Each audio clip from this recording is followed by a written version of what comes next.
Hey, what's going on? It's Deja Vu. Now, listen, you know, we have a lot of folks coming through WBLS TV, but today we have a super special person. Why?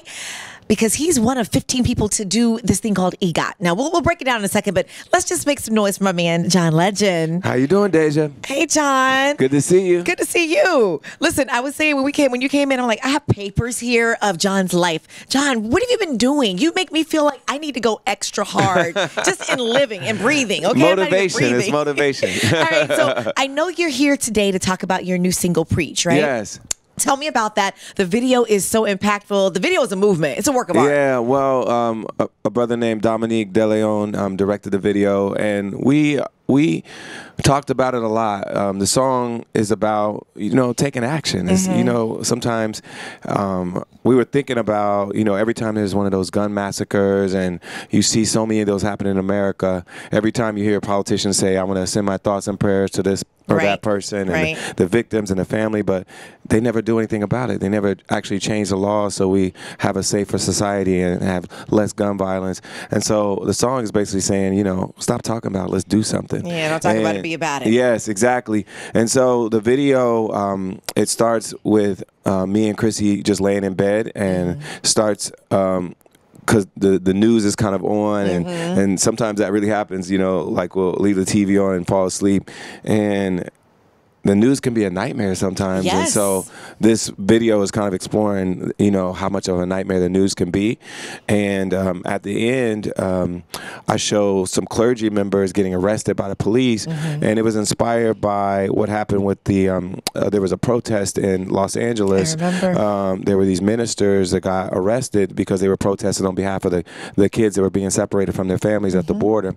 And that was right before we shot the video. So I wanted that scene to be in the video, especially because the song is saying I can't just preach, I have to do something. Right. And those ministers were setting that example. They were saying, you know, we're going to get out of the pulpit, we're going to go out on the street and protest on behalf of these kids, and they got arrested. And so I wanted to show that in the video. It was amazing when you saw it, and the imagery, it just really made you think. And it made me think because I was listening to the lyrics just to hear what you were saying, and you're saying you can't sit and hope, you can't pray or whatever.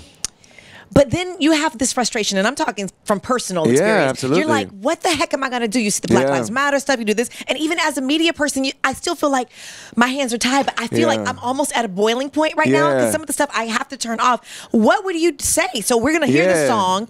What do we do? See, the song even explores all of that because it's saying sometimes you just don't want to hear about it. You want to turn your phone off because like sometimes the news can feel so frustrating that you don't even want to hear about it. Sometimes you care, you listen, and you think about it, you pray about it, but you're like, I don't know what I can do. And I think everybody has to find that thing that they're passionate about and get involved on a local level. And sometimes you might feel like it's small, but it could be really impactful to other people's lives. Right. Now, we saw on the video, YouTube had a fundraiser thing going on. Yeah. Tell us about Free America. So every time people play the song, they're going to donate money to Free America, and it gives people a chance to get involved. And Free America is all about ending mass incarceration. So particularly in the Black community, we're dealing with a lot of this because so many of our young people are getting locked up for a really long time. We're the most incarcerated country in the world. And but how and why? And people forget how much it impacts everybody else because they think about the person that gets arrested, the person gets locked up, but your family gets locked up with you because they have to come visit you. Your kids lose their parent, your siblings and your parents lose a loved one, and so many of our families are going through this, and so much of our community has really been decimated by this crisis. And so I'm trying to be a voice to help end this crisis. I've dealt with it in my own family, with my own friends, and I feel like, us have. Yeah, too many of us have. It's almost like a rite of passage for Black families. We have somebody in our family locked up, and we're just so used to it that we don't realize how egregious and crazy it is that so many people in America are locked up. And so we're fighting back. We're trying to change the laws, change personnel, change people in office who and make sure we have people that are fighting for justice for all of us. You did a tour of some of the prisons. Yeah, we went and visited prisons. We went to juvenile detention centers, immigration detention centers, federal prisons, state prisons, and we just talked to a lot of people. And like I said, I've gone through this in my own family, and so many of us have, just dealing with not only folks locked up, but also when they come home. What do they do? What do they do? Yeah. We're all dealing with that, And so I've been just out there trying to talk about it and make change happen. That's amazing. Again, you don't sleep. Do you and Chrissy, because both of y'all, let me tell you, I saw Chrissy stuff in Target. Yes. I went and took my phone. I took pictures. I said, look at this chick. She is killing the freaking game. She's doing it. She's doing it. I love you guys as a power couple. Do you all talk about, hey, listen, we should really do this? Or do you, like, even with her being in the video? We do a lot together. We, you know, plan a lot together. But a lot of it's just natural. It's just the way we are. Like, when she started making her cookbook, I like to cook with her sometimes. So she included me in the cookbook. Right. And you know, we just do a lot together because it's just a natural extension of our real life. I love it. And how is it now working in with the babies? It's Luna fun. and Miles? The babies are good. We've got, you know, Miles is 9 months old now, and so cute. Luna will be 3 in April. So pretty. And we're having a lot of fun with them. Yes. Luna's got such a personality. She's just like her mother. And look, Chrissy is killing on the tweets. She stays with the snarky remarks. I don't know how she can get it going like that. It's just natural for her. Right? I wish I was that clever. Would you all do like a show together? I mean, I know you've done your music show. We did the Christmas show together. But And, would you do like some other kind of maybe I could see scripted or something? Yeah, I could see us doing something in the future. We had a lot of fun doing the Christmas special, and it was like our kind of fake sitcom. So who knows what we'll do in the future? But I could definitely see that happening. We don't have any plans for it, but who knows? What about running for office? My husband and I were talking about that with you. I said, I could see John running for office. You know, part of me thinks I could and would, but another part of me is like, I don't know if I want to do it that way. I like being involved in politics. Obviously, I'm very involved, and I speak about it a lot, and I'm very involved with a lot of activists. But I feel like I can do a lot more from where I am now, and continue to do it that way. Heard you had dinner with President Barack Obama the other night. You just chilling. Yeah, what up, Barack? We were with the president. We, well, you know, we're part of the My Brother's Keeper Alliance, and Steph Curry is involved as well, and his wife is a co-owner of a restaurant called International Smoke in San Francisco.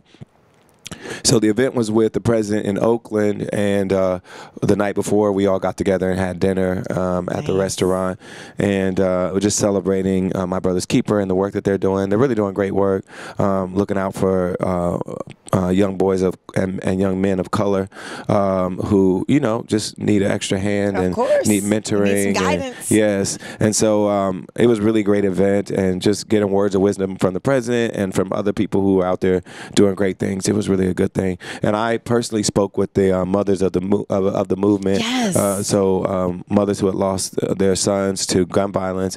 I was with Trayvon Martin's mother, Oscar Grant's mother, and Jordan's mother, the woman Lucy McBath that just won the Congress seat in Atlanta. Isn't that amazing though? It's great to see the tragedy turning into something that's going to be powerful and impactful. And they've all gone on to do really impactful things in the names of their kids, and so that other mothers won't have to go through the same tragedy. And they've also been so helpful to other mothers because they've formed like a support group. Which and is crazy that that has to happen. But but it was really powerful to see them together and to hear their words of wisdom. Dope. All right, so you have the music, you have your whole social justice stuff. You got movies too, man. United Skates. We're just watching that last night, the other night too. Yeah, so United Skates is really dope. It explores black skating culture in America, and it's really, you know, it's kind of an endangered species because a lot of these rinks are disappearing. Are you a skater? I'm not a real skater. I grew up skating, but I was never that great, you know. Me either. I still can't even do the backwards thing. But if you watch them, you know, some of the people in the documentary are just so really good at it, and it's just so entertaining to watch them. And you don't want to lose out on this culture, but we're glad we got it preserved, at least in this documentary, so that we will always know that, you know, this was something that was really powerful. And as these rinks are disappearing, we just wanted to highlight this culture and help preserve it. And we're excited to executive produce that.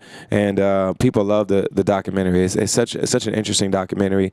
So entertaining and also a little bit sad because you see a lot of the rinks disappearing. But that was a whole movement, though, Yes. for real. My friend goes and travels like that. And a lot of people don't realize how much hip hop got its start in the rinks, because so many of the other venues that could have housed hip hop weren't open to hip hop at the time. Right. And so the skating rinks were some of the first venues that these people were playing at.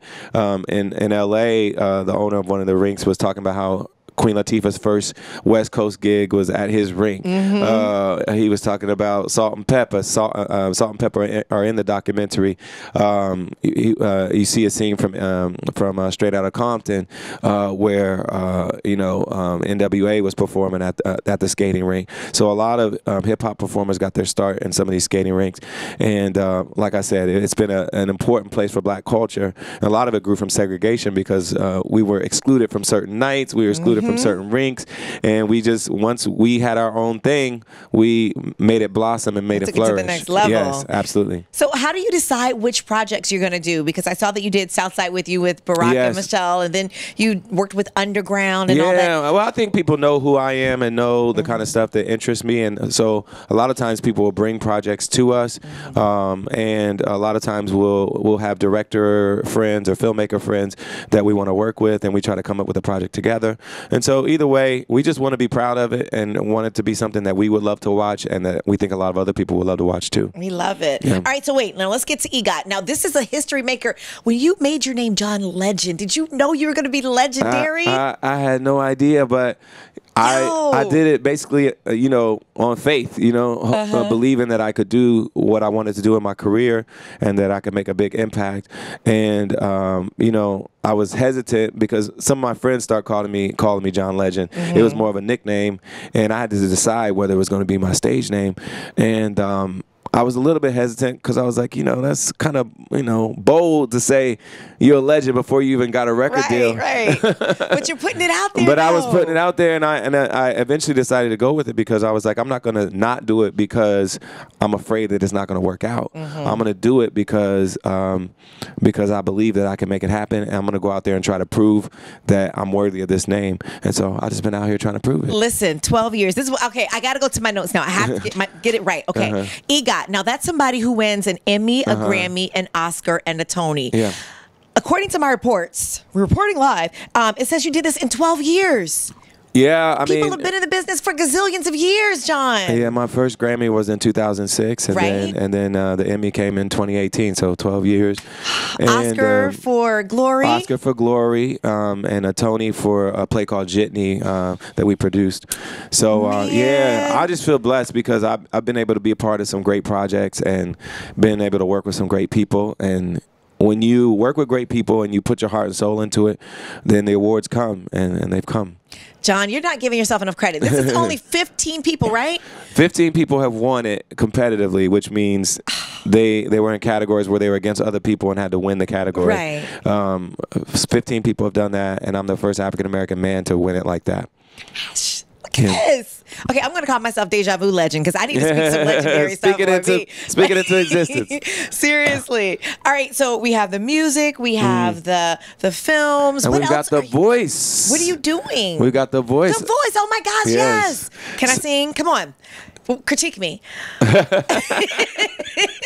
No, I can't sing. I'm sorry. Okay. Can't just preach. Okay, no. But how's that? Well, championing new people. Yeah, it's fun. I'm having so much fun. It premieres Monday the 25th. Okay. And we already taped the blind auditions and the battle rounds, and I can't wait for people to see it. But how is it when you have those people right there in front of you? Do you feel like, okay, I got to pass them on or help them, I have to turn around or whatever? I just respond to what I hear. And when somebody moves you, because like everyone knows about the show, it's all about the voice at first. We don't turn around unless we hear somebody's voice that really moves us. And so and then we turn around, you never know what they're going to look like. You never know anything. But, it's really about listening to their voice and whether it moves you or not. And so I formed a really good team, and I think we got a good chance. All right, cool. Well, good luck with all of that. Thank you. Are we coming up with a whole album after this Preach single? Yeah, so I'm working on a new album, and you know, it's interesting because nowadays you can just put a single out. It doesn't have to be part of an album.